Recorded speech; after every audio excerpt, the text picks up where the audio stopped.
खबरें खेल के मैदान से। आपको बताएं, इंटरनेशनल क्रिकेट काउंसिल ने वनडे इंटरनेशनल प्लेयर्स की नई रैंकिंग जारी कर दी।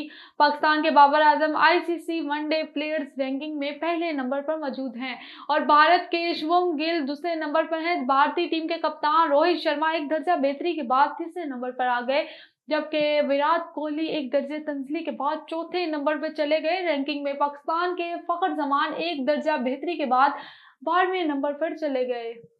और 25 करोड़ अवाम की वाहिद उम्मीद पेरिस ओलंपिक्स में जूलन थ्रो के फाइनल के लिए अरशद नदीम आज मैदान में उतरेंगे।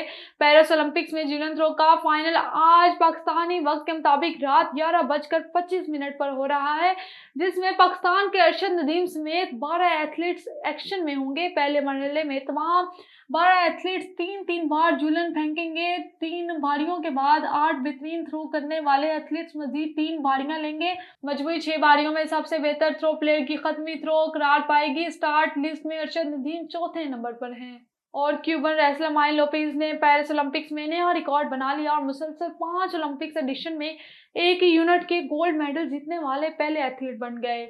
मीडिया रिपोर्ट्स के मुताबिक माइन और लोपेज ने पेरिस ओलंपिक्स में ग्रेको रोमन रेसलिंग में सुपर हैवी वेट का गोल्ड मेडल जीत लिया। फाइनल में उन्होंने चिली के यस्मानी अकोस्टा को 6-0 से शिकस्त दी। इस कामयाबी के साथ वो मुसलसल 5 ओलंपिक्स में एक ही यूनिट के गोल्ड मेडल जीतने वाले एथलीट बन गए और super heavy weight Greco wrestling में खुद को अजीम तरीन खिलाड़ी साबित कर दिया।